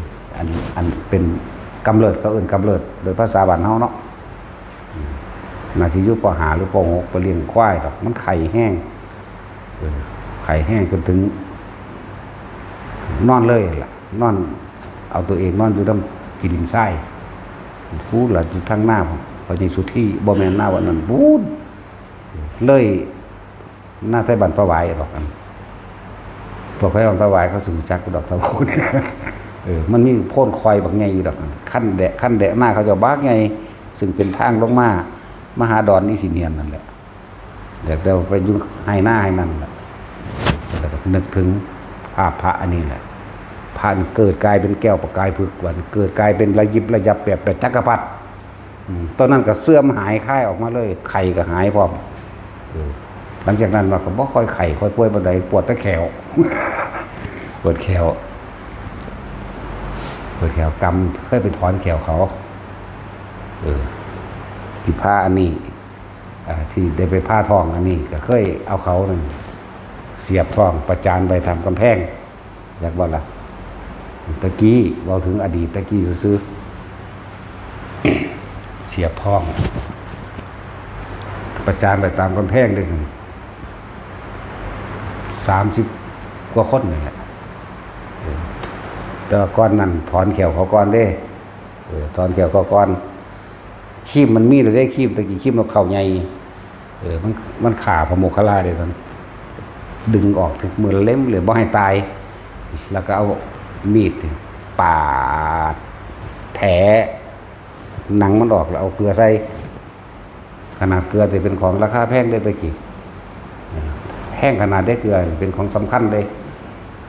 แล้วพริกพ่อปลูกเอาได้อยู่ตีมั่งนี่มั่งเอาพริกบอกพริกเขานะที่เขาตำแก้ววานใส่มั่งไปมันตายง่ายนั่นแหละเพราะถ้าเพิ่นว่าพระเจ้าสิเสด็จมาแล้วแบบเอามันฝังดินเอาสร้างไถตัดเครื่องนี่แหละเฉพาะกูถือผ้าทองคักสิใส่ติ้งแตกบ่ได้ผ้ามองใส่ติ้งได้เพราะว่ามันหยังมันอักเสบเป็นก้อนอุลูแล้วน้ำยางเหลืองเต็มหนังโตอยู่นี่บัดนี้เขาพาพี่ลงพี่แหวกง่ายตับออกมาบ่ได้สลบเด้สิบอกให้ยาสลบบ่มีผลตัวเฮากำหนดของเฮาอยู่แล้วบ่มีผลเลยจนว่าบอกเขาขาต้นแล้วมึนซ่าแล้วพาโลดบ่เด้นี่แหละคือเฮาตรวจสอบด้วยตนเองนำจากบัดนี้ทุกอย่างเอาตัวเองเอาประสบการณ์ตัวเองออกมาเว้าได้เอาความรู้สึกจริงๆที่มันเป็นมาเว้าเด้พิสูจน์ด้วยตนเองแล้วก็พามาเอานั่นออกแน่เอานี่ออกแน่ก็บอกเขาไปครั้งแต่ก็ส่วนเขาก้อยตับกินโอ้ยเป็นแต่แซ่บแต่ว่าก้อยกินซะหน้าเฮาเดี๋ยวเขาก็หัวไปน้ำเผ็ดไปน้ำเด้คนไข่ยังอารมณ์ดีปานนี้นะเราบ่เคยเห็นเราได้เห็นวิดีโอพิเศษไว้มันหลายมือ16 มือจังไปพาอะไรมันเลยเป็นอักเสบมันเลยต้องพาพี่ต้องไปพี่ฉีกออกหมออันยังก็ลืมซื้ออีกแล้วนี่ตาชิ้นหมอยังนี่ทุกคนนะหมอหานโรงพยาบาลหมอหานแล้วไงออกเลยเด้เราเห็นแห้งเด้แล้วขวักไงปวกออกดึงเอายังแน่ยุ่มๆน้ำยางน้ำมันล่ะออกสิดลงยังละไขมันน้ำตับได้ออกแดงจึงคืนก้อยกินน้าเห่าอ่ะสั่นแล้วเห็นเบิดเนาะแล้วก็พี่ออกเอาอันนั้นเป็นตาแซ่บแหละนะมีจังสีอีหลีได้หลักนักสั่นแล้วแต่บ่เก็บเด้คือเฮานักเดียมนี่แหละรู้จักนักเดียมบ่เนาะบัดนี้โอ้ภาษาไทยนักเดียมนี่วางได้เนาะกูบาทนี่จักกะจี้โอ้ใครแน่คิดออกอยู่ นักเดียมแปลว่าจักกะจีเด้อแปลให้พร้อมจังซั่นแหละมันเป็นคือจักกะจีหรือนักเดียมนั่นแหละบ่ได้เจ็บเด้เพราะจังเฮาส่งของเฮาอยู่ตลอดมันก็อยู่มันรู้ของมันอยู่ต่างหากดอกอันนี้เบิ่งไปหั่นแหละปากก็เว้าไปตามอันตัวพาเว้าแหละก้อยกินหน้าก้อยตับกินหน้าก็ว่าไปเด้แต่ความรู้สึกทางกายแค่จักกะจีหรือนักเดียมนั่นเองนั่นแล้วเขายิบบ่ดีแล้วดอกเว้นกรรมของเฮาอีกไอ้ยังแตกออกมาหยิบใหม่ไอ้มันแตกออกมาหยิบใหม่ จักมันเป็นหายังคือไอ้ดีถือว่าอันหยิบทองเนาะเป็นตะสั่งก็ยังได้ไอ้อยู่สั่นไอ้จนแตกออกหมอหารเพิ่นมันสีควากออกก็เด้มันแตกออกไหมน้ำเหลืองมันย่อยออกด้วยสันมันหยิบบะมิดนะแล้วก็สีควากดึงได้ออกเอามือนี่ควานเท่ากับนักเดียมแล้วเนาะจากหัวจนตัวมันบริเก็บได้ล่ะผู้เจ็บคือตาจุย ตาจุยเป็นผู้ไปเฝ้าพอไปเฝ้าแล้วผู้ขากูคักๆละกันเลย เป็นผู้ไปดูแลประสานถืออันน้ำเกลือนางน้ำหลังก็ไปเฮ็ดอันน้ำเกลือส้นใส่ขาด้วยฟาดมาใส่หัวเฮาอีกโอ้ยกูเบิ่งเจ้าของเอาเองดอกบ่ต้องมาเบิ่งดอกมี เขาเดียวก็ผ้ามาเดี๋ยวมาตั้งขาน้ำเกลือไว้เขาเผลอเขาเดียวมาอีกแล้วอันขาน้ำกันจะฟาดมันลบอีกเอากันอยู่เรื่อยถึงได้อยู่เรื่อยจนเท่าเดือนนี้ก็ด่าคือเก่าโอ้กูไม่ได้ตายกูเป็นโรคดอกกูตายทั้งมันนี่แหละที่สัตว์กันอยู่เรื่อยตัวนี่พูดถึงผลของการที่เฮาส่งชาติเจริญชาติจากว่าล่ะพูดถึงผลมันแล้วนี่ว่ามันเป็นแบบนี้เวลามันสิเจ็บสิปวดเฮารู้เข้ามาในลมปั๊บตัวนี้ขึ้นแต่คนมันชินแล้วมันกำหนดมองได้ก็ได้เฮาสิให้มันเป็นเครื่องอยู่ เฮาจะเอาความรู้สึกนิ่มๆนวลๆอยู่หน้าผากอยู่หัวนี่มากลุ่มมันไว้จักบ่ล่ะตั้งแต่มันใส่ติ้งแตกเฮาก็หูอยู่เด้มันเดียดเข้าบางนี่โลดมันจักโลดจักเบิ่งกูสิเฮ็ดให้มันเปื่อยก็ให้อีบูดไปต้มน้ำร้อนแนวน้ำร้อนคนตะกี้แหมถุงน้ำร้อนที่เป็นพลาสติกเพราะว่าจังสิเฮ็ดมันเปื่อยกว่าเก่าจักบ่ล่ะนอนเต็งไว้ต่อสู้กันนั่นแหละเฮ็ดทดสอบนอนเต็งให้มันเปื่อยแล้วก็ไปหาหดน้ำต้นไม้แบกสายยางบักใหญ่เด้มันสายยางน้อยๆคือซุมือนี่เด้สายยางบักใหญ่อุ่นลากแมงต้นพุ่นล่ะแบกใส่บาดึงไปเลยดึงโหดไปเลยจ้ะพวกเจ้าไม่เห็นได้กินหมากมันไปแห้งกันละมันบ่คือตะกี้เด้ตะกี้ฟาดแมงตะเด็กๆคุณ มันปวดหูจักจี๊ดขึ้นมาปุ๊บนั่งลงเอาความรู้สึกกบไว้ปั๊บบางทีก็คุ้มทั่วล่าง ใส่ความรู้สึกวืดลงคุ้มบนหัวบนตีนเลยนั่นนะแล้วก็พิเศษปุ๊บก็มือนี่หูจักอยู่รู้อยู่กับเฮ็ดไปมันก็คุ้มไปได้เป็นมือคนเด้บางที่บาดมันหนักเก่าคักๆก็ได้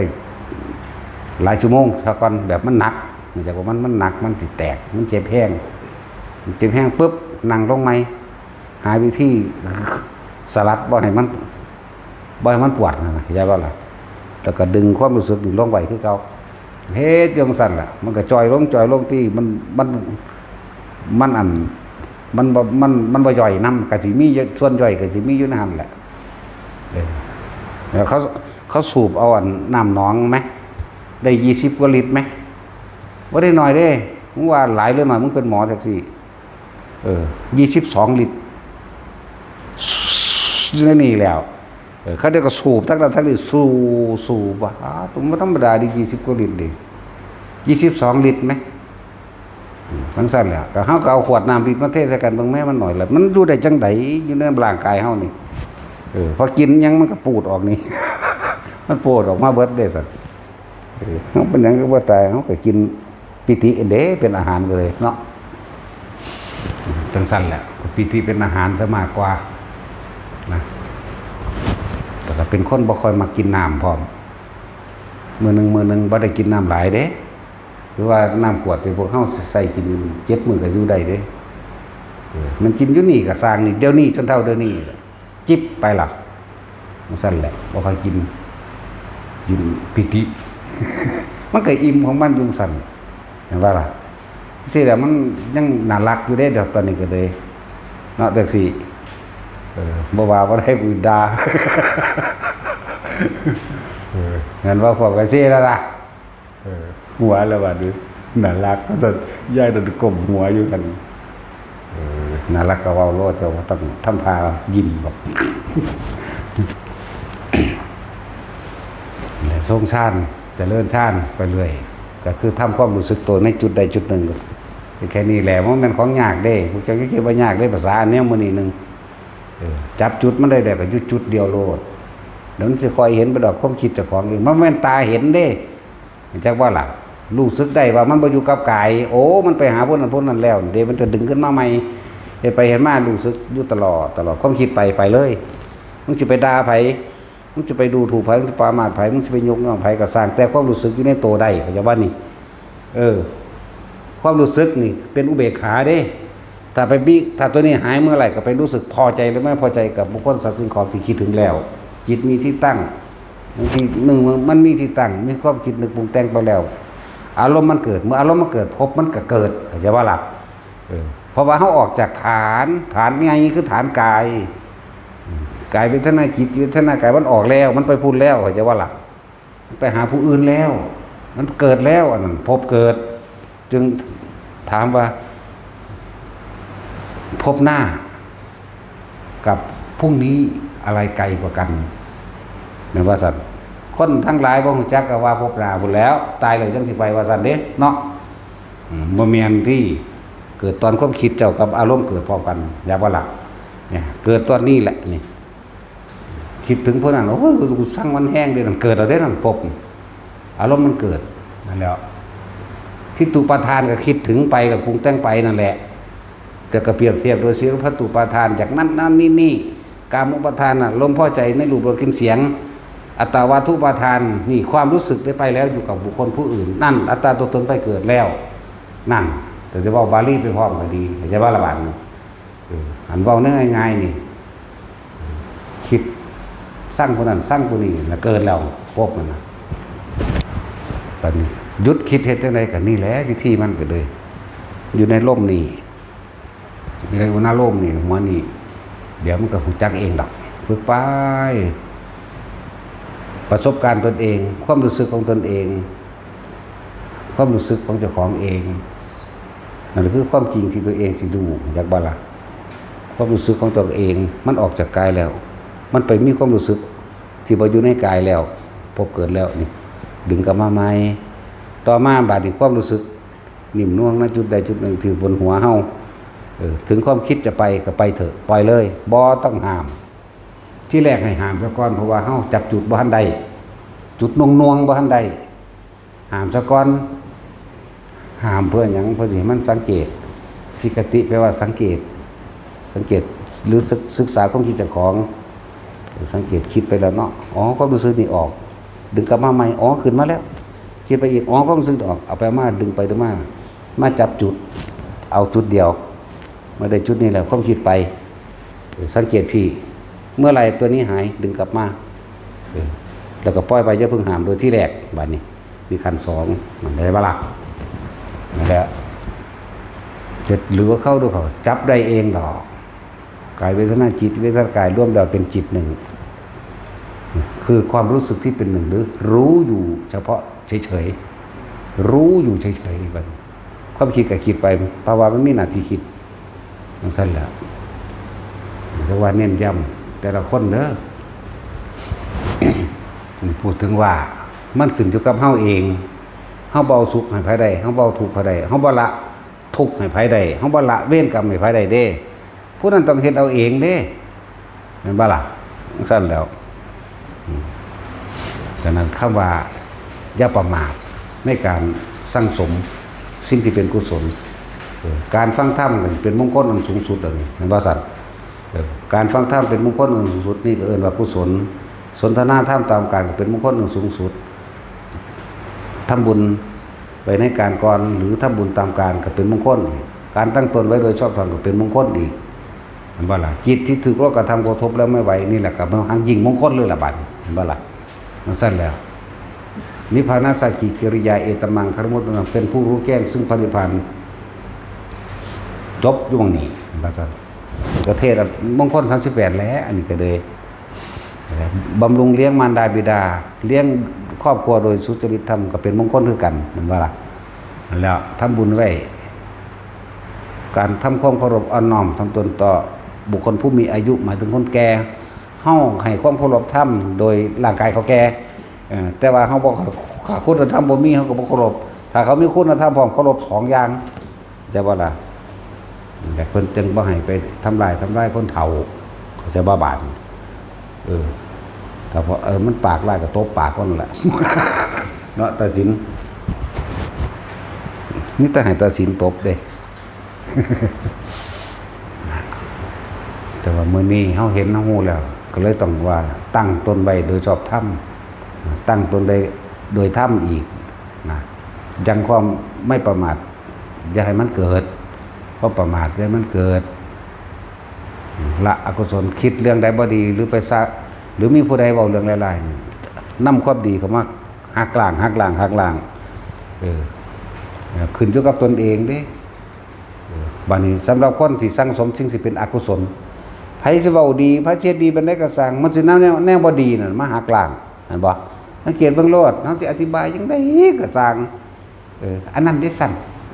ผู้นั้นตอนนั้นตอนนี้ได้สั่นมันบ่ฮู้จักดอกมันบ่ได้เป็นเขาดอกมันดึงมา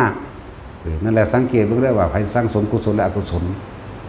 ไผสิเว้าก้าวตู้ใส่หลายจังได๋ก็สั่งผู้นี้สิดึงแต่สิ่งที่เป็นกุศลเพิ่นเอิ้นภูมิจิตภูมิธรรมภูมิจิตที่เป็นอกุศลธรรมและภูมิจิตที่เป็นกุศลธรรมนี่คำว่าภูมิจิตภูมิธรรมยังเป็นกลางอยู่เด้คนที่มีภูมิจิตภูมิธรรมที่เป็นกุศลธรรมเพราะว่าเขาสั่งสมสิ่งที่มันเป็นบุญเป็นกุศล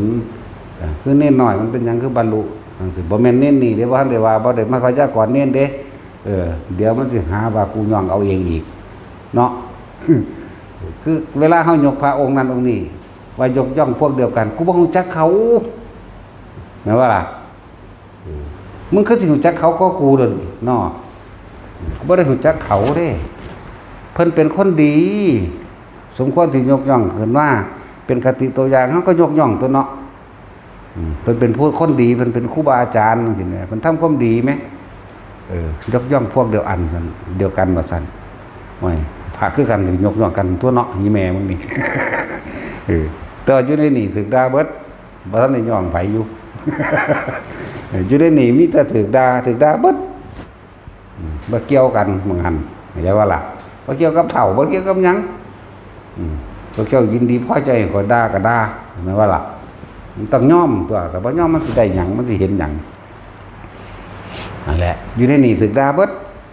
มาแบบใดก็สร้างมันใส่ก็สร้างด่าคือเก่าเนาะตัดสินแล้วลึงแล้วหยาบคักแล้วตัดสิน แล้วด่าจนบ่มีสมองแล้วถือกระดา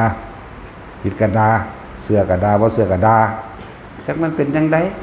เราเรื่องเกิดกลายเป็นคนสมองหิน เลยจะประมาทสติสำคัญสุดให้มันอยู่กับกายโดยลมหายใจมั่งโดยความรู้สึกในกายอุณหภูมิในความมั่ง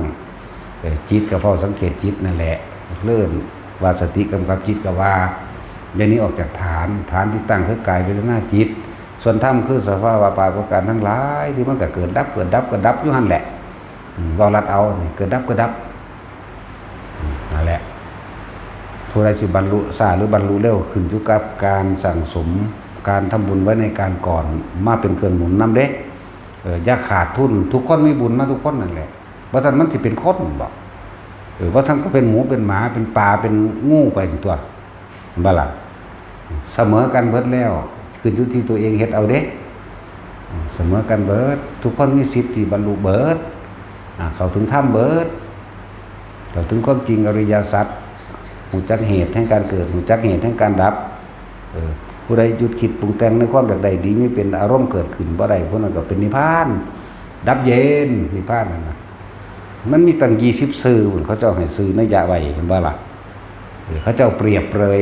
เพราะว่าทั้งหลายแล้วนั้นมันวาดภาพบ่ได้มันบ่มีภาพปราศจากความคิดนึกปรุงแต่งในความอยากใดอยากดีอยากมีอยากเป็นว่างจากสิ่งที่มีก็ว่าจากว่าว่างจากสิ่งที่มีว่างจากสิ่งที่เห็นว่างจากสิ่งที่ได้ยินแต่ว่ามีในสิ่งทั้งปวงแต่ว่างจากสิ่งที่มีโอ้ยมันเป็นตะงงคืออย่างนี้เนาะผู้บ่เข้าใจก็สมควรแล้วแหละที่บ่เข้าใจเพราะว่ามันบ่ได้ฝึกหัดโดยตัวเองมันบ่เอาตัวเองเข้ามาเดินทางมันบ่ล่ะสิไปอธิบายยังมันบ่แม่นแนวคิดเอาเด้นี่คิดเท่าไหร่ก็ไม่รู้เด้ตอนเมื่อหยุดคิดนั่นแหละจึงรู้เฉยๆอีกมันได้บ่ล่ะแล้วมาฝึกมาหัดมาภาวนาเอาตัวแต่หูความคิดแต่ของมันฟุ้งซ่านได้ขึ้นไปเพิ่งภูเขาคนมันว่าล่ะอันดับต้นแรกก็ย่านล่ะผี ย่านผีย่านงูย่านนั่นย่านนี่นะนั่นแหละหมู่อันพระภิกษุสงฆ์เฮาอยู่นี่แต่ว่าภูเขานี่มันแคบได้ก็ไปพุ่นก็ได้เด้ออันผู้รู้จักทางแล้วก็พาพวกไม่ไปก็ได้หมายถึงไปทำสังเพชรพากันไปเลาะทำบำเพ็ญเพียรอยู่ทำสังเพชรก็ได้นี่ก็ได้ย่างไปรอดมันไม่ได้ไกลหรอกย่างไปถึงเวลาก็กลับมาแต่ไปกลางเว้นกับก่อนที่ทำวัดให้มันถึงก่อนทำวัดมันได้อาบน้ำนั่นนี่แต่ว่าล่ะกลางคืนก็ไปได้กลางคืนก็ก่อนที่สิแกงก็กลับมาอย่ามันขาดผ้า3 ผืนจังว่าล่ะอย่าให้มันขาดออกจากผ้า3 ผืนหัตถบาทอยู่ในวงแขนเขายืนถึงได้ผ้าสังฆาผ้าจีวรผ้าสบงบาททีนาให้มันยืนอยู่ในหันในระยะเวลาที่กำหนดที่เพิ่นบ่ให้เฮาขาดว่าเพิ่นให้เฮารักษาสติเข้าใจบ่ล่ะบ่อีกอย่างนึงก็คือเพิ่นให้เฮารักษาสิ่งที่เป็นกุศลนำความคิดมันจะบ่ฟุ้งออกไปหาผู้นั้นผู้นี้ถ้าขาดก็อธิษฐานใหม่เด้อบ่แม่นว่าอธิษฐานบ่ได้อธิษฐานใหม่คือว่าเฮาลืมนั่นนี่ทางที่ดีผู้บ่ขาดน่ะคือผู้รักษาสติได้ดีเข้าใจบ่ล่ะ รักษาได้ดีแล้วก็เป็นผลที่ของตัวเองต่อเนื่องในตนเอง ผู้ขาดมั่งบ่ขาดมั่งพวกเจ้าก็รู้มั่งบ่รู้มั่งเห็นมั่งบ่เห็นมั่งสงบมั่งบ่สงบมั่งล่ะแต่เทียบเข้าใจบ่ล่ะนั่นแหละสังสมไว้แต่มื้อนี้นั่นแหละจึงบอกว่าคนที่เขาเจ้าบรรลุตัดเล็กแต่น้อยแต่เป็นเด็กน้อยบ่ว่าหญิงบ่ว่าชายบ่ได้เลือกว่างั้นเพราะว่าเขาเจ้าสังสมตั้งแต่สิ่งที่เป็นกุศลสังกิจจะสามเณรสุมาณะสามเณรวัฒนะสามเณรเรวตะสามเณรสามเณรยังละสามเณรอภัยสามเณรอภัยแน่กุมารกัสสปะสามเณรแน่นี่เว้าเรื่องเณรเด้นี่เกี่ยวกันบ่ล่ะว่านี่ถ้าเว้าเรื่องพระกับพระนุ่มก็หลายพ้นแล้วถ้าเว้าเรื่องพระแต่ว่าคือว่าผู้ใดพ้นทุกข์แล้วก็คนเณรไปแล้วมันบ่ได้ไปทนทุกข์ตอนเพิ่นด้วยนี่นั่นแหมเนาะเณรไปเด้คนสบายกว่าแม่นว่านั่นแหละสามเณรลีก็เยอะแยะคือเพิ่นบรรลุแล้วนั่นล่ะแต่เสียดายแต่ว่าหลวงพ่อล่าหนหลังจากบรรลุแล้วบ่ค่อยเทศกับคนเด้เทศกับเทวดาเด้อเพิ่นมีบทบาทอยู่แต่ว่ามันบ่มีผู้ใดนำโจทย์ของเพิ่นใดที่บ่มันก็เอาอยู่ข้างบนพุ่นเด้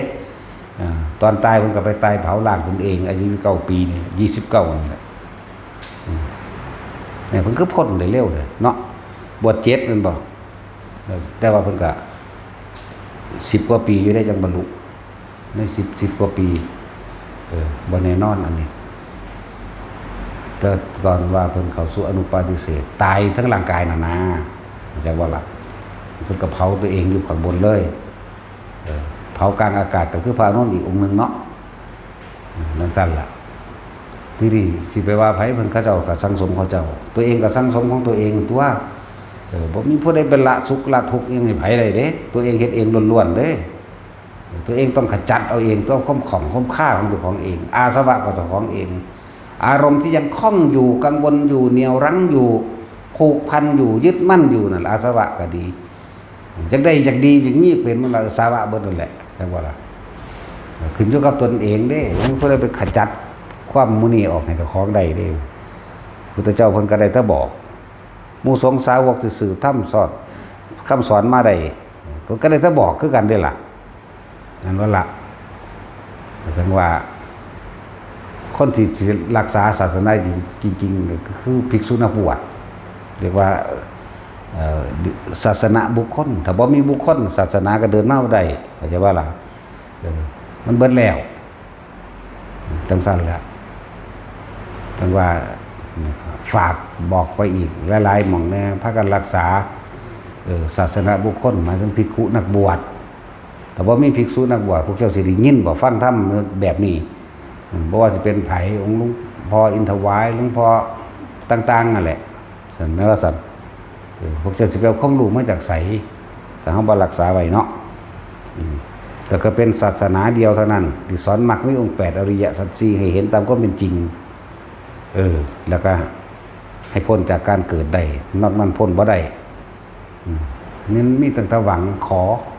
ให้สิ่งนั้นสิ่งนี้สิไปอยู่นำพระเจ้าจักพ่อกับแม่เป็นไผพระเจ้าก็เลยสร้างโลกตอนนั้นพ่อกับแม่ไปเอากันใส่มันจึงสิออกมาสร้างโลกเนาะเกิดขึ้นเองบ่ได้ทุกอย่างเหตุปัจจัยโยทั้งนั้นทุกสิ่งทุกอย่างย่อมมีเหตุจังซั่นแล้วเพราะว่าพวกเข้าพยายามสร้างสติต่อเนื่องเด้อสติก็อยู่ในกายฐานที่ตั้งแห่งสติอย่างไรกับกายเวทนาจิตเวทนากายมันจะเห็นธรรมเองดอกแล้วก็บ่ต้องห่วงหรอกคำว่า